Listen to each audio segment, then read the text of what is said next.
Hello, welcome to this channel Gain Java Knowledge, and today in this video we will discuss what is collection and why we need collection in Java.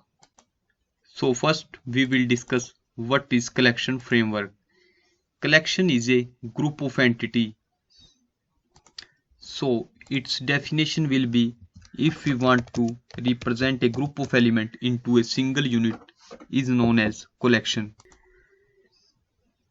For example, we have a container and we want to store multiple elements into a single container. Then we should go for collection. But in Java, we have already arrays and we can use arrays also to store large number of elements into a single object. And here we can see we have a array also, and in array we can store multiple elements by using single variable name.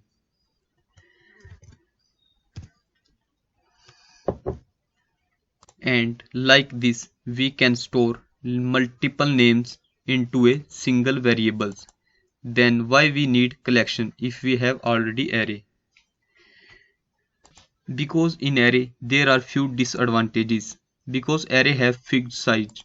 For example, if we want to create and declare the array, then we must need to initialize the size at the time of its initialization. So here I will create one string array of names. So at the time of declaration or creation of array, we must need to define the size of array. So here if I will create like this, then it will show compile time error. So here I need to define the size, and here I have defined the size of this array is names 100. So here I can store only 100 names. If I want to store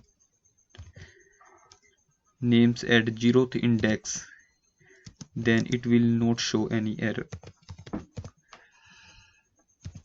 And like this we can store names up to 99th index. But after 99th index, if I will try to store another name, then it will show error. That is index out of bound exception. Means I can store only 100 names in this array. If we'll try to add at 100th index name, then it will show out of bound index exception at 100th index. And here now I will run this one, and here we can see java.lang array index out of bound exception 100. So we can just store 100 names and the index will be from 0 to 99. And the another disadvantage of array is we can store here only in string values. If I want to store some integer value in this array, then it will show compile time error. If I want to store integer value, then it will not able to store, cannot convert from int to string, because this array only accepts string values. So we must need to add string values only.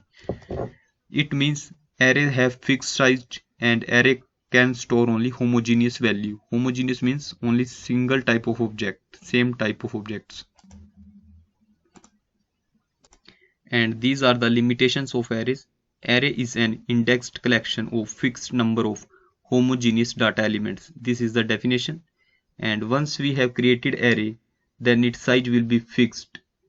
Then there is no chance to increasing or decreasing the size based on our requirement.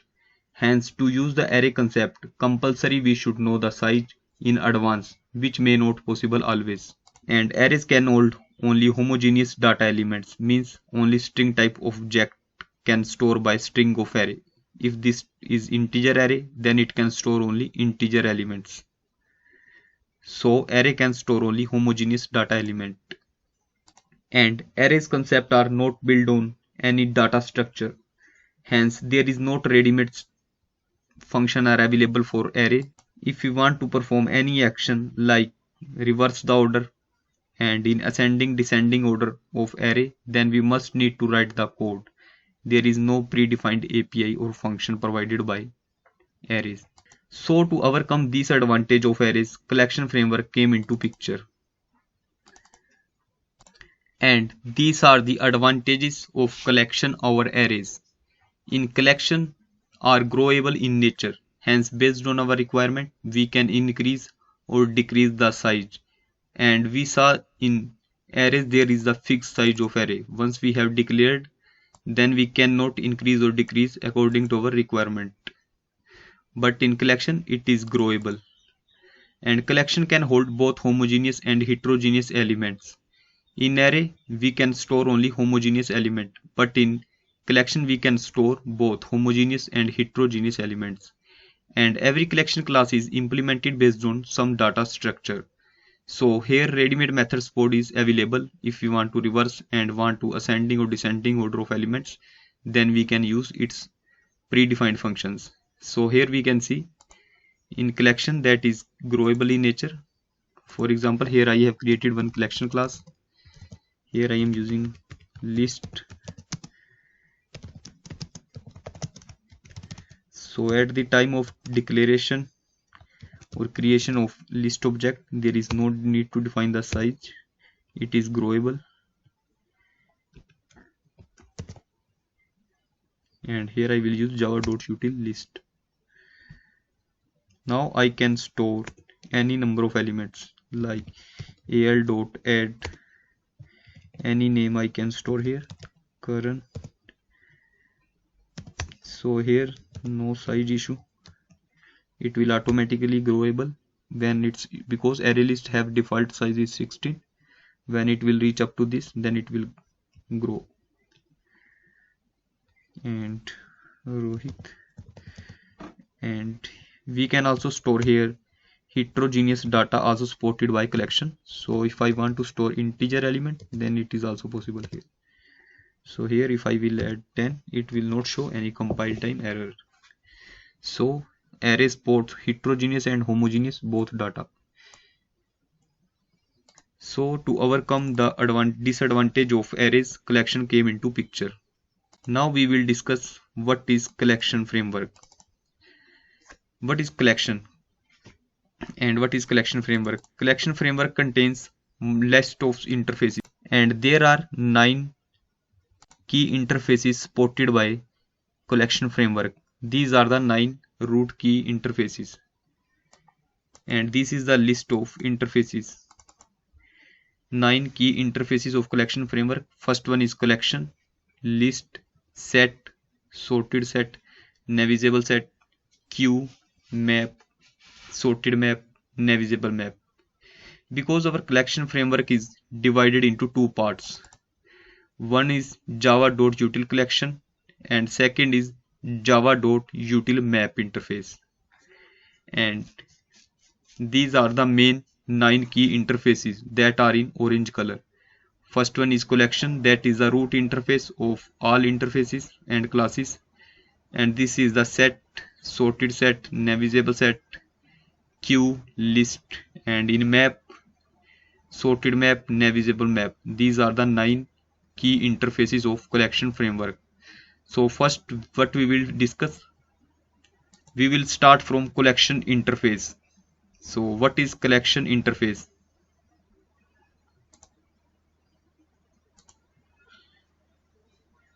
And when we need to use collection interface, if we want to store or represent a group of element into a single unit, then we should go for collection.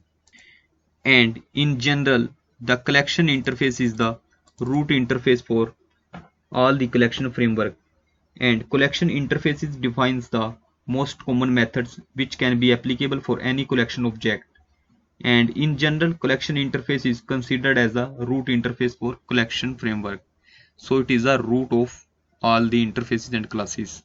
Methods which are available here in collection interface by default will be available in each and every class or interface. The second one is list interface. When we need to use list interface, it is the child interface of collection, and if we want to represent a group of individual objects where insertion order is preserved and duplicate elements are allowed, then we should go for list interface. So this is the definition, and if we want to store only duplicate elements, then we can go for list interface, and insertion order will be preserved. In which order we will insert the element, in the same order we can get the element. And these are the classes implemented: vector class, array list, linked list, and stack. These four classes have implemented list interface. So here we can see list interface can store duplicate elements also. If I want to store this name again, then it is possible. So here now I will print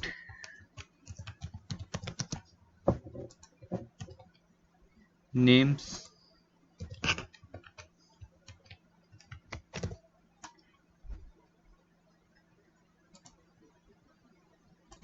and here it's printing. Here we need to print AL, that is list. So here we can see in the list duplicate names are allowed, and in which order we have added the element. First we insert Karan, second Rohit, third Rohit, and same order will be here. Karan is the first in 0th index, and this one is the first, and this one is the second index. So insertion order is also preserved, and duplicate names are also allowed. And the next one is set interface. Set interface is also the child interface of collection, and if we want to represent a group of individual objects where duplicates are not allowed and insertion order is also not allowed, then we should go for set interface. And these are the classes that implementing set interface are: hash set, linked hash set, sorted set, navigable set, and tree set, that we will discuss separately each and every interface and class in the next videos. So today we are going to just discuss the overview. So set interface is mainly used to store duplicate objects. If we don't want to store duplicates, then we go for set interface. And this is the definition for set. If we want to represent a group of individual objects where insertion order is not preserved and duplicates are not allowed, then we should go for set. And here we can see first we have used list, now we will use here set, and here we will use the implementation class for this set, that is hash set, because we cannot create the object for interface. So now if I will print this object value, then we will see the output: duplicates are not allowed in set, and insertion order will be anything, because insertion order is not preserved in set. So here the output is Karan, Rohit, because set not allow the duplicate values. So we can use set if we don't want to add duplicates. And the next is sorted set, and it is the child interface of the set interface. And if we want to represent a group of objects according to some sorting order, then we should go for sorted sets, and duplicates are not allowed because it is the child interface of set. And this is the definition for sorted set. If we want to represent a group of individuals object according to some sorting order, then we should go for sorted set, and duplicates are not allowed in sorted set. And this one with the number 4. And the next one is navigable set, that is navigable set, and it is a child interface of sorted set, and it is used to provide several methods for navigation purpose, that we will discuss in the next video, what functions that we need to use to provide navigation. And the classes that implements navigable set is also tree set, and the navigable functions are used to get first element from the list and last element also. So that function we will discuss in next video. And the next one is, that is queue interface, and it is the child interface of collection interface. And if we want to represent a group of objects prior to processing, then we should go for queue, because usually queue follow first in first out algorithm. For example, in which order we will add the email IDs, in the same order we want to send the emails, then we should go for queue concept. and this is the definition for queue. And the next one is map. So here we have covered the overview of the collection java.util collection interface, and it includes set, sorted set, navigable set, list and queue interfaces, and these are the implementation classes that are in green that we will discuss later. So these all are the interfaces that is meant for representing a group of individual objects. But why we need map? If we want to store a group of object as a in the form of queue value pairs, then we should go for map. So map is used if we want to store the group of object in the form of queue value pairs. And here keys and value both will be the object. So here we can see we will create one map object. Map is used to store the object in the form of key value pair. So key will be string and object will be string. Key value pair, and here anyone a is equal to, here we can give any name, new. Here we will use its implementation class to create the object.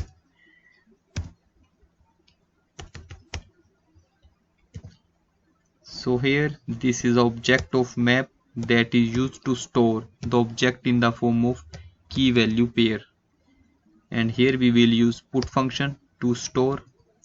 Here roll number 1, name is Karan. Like this we can use the map if we want to store the object in the form of key value pair. So here roll number 2,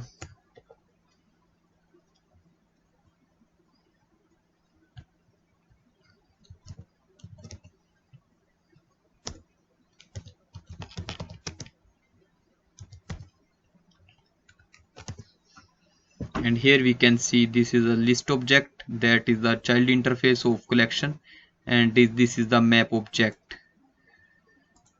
So when we should go for map and when we should go for list, that we know. And this is the definition for map. And inside map, duplicate keys are not allowed, but values can be duplicate. So here we can see in the map, if I want to store duplicate key, like we have already added roll number 1. If I want to again store a roll number 1, then it will not allow. So now I will run. Here we can see the output is 1 is Karan, second is Rohit, and third one is duplicate, so it's not allowed due to its duplicate key value. If I will change the key, then it will allow, because keys are not allowed. Duplicate keys are not allowed, but value can be duplicate. So here we can see 1 is Karan, second Rohit, third Karan is allowed. So duplicate keys are not allowed, but values can be duplicate.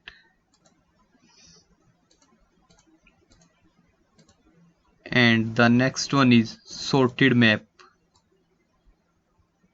So the next one is sorted map, and if we want to represent a group of object as a key value pairs according to some sorting order, then we should go for sorted map. As its name mentioned, sorted map. So it will be represent the object in some sorted order, but the sorting order will be decided only based on the key values. So the sorting order will be decided based on its keys only, 1 2 3, that is the keys, not based on its value.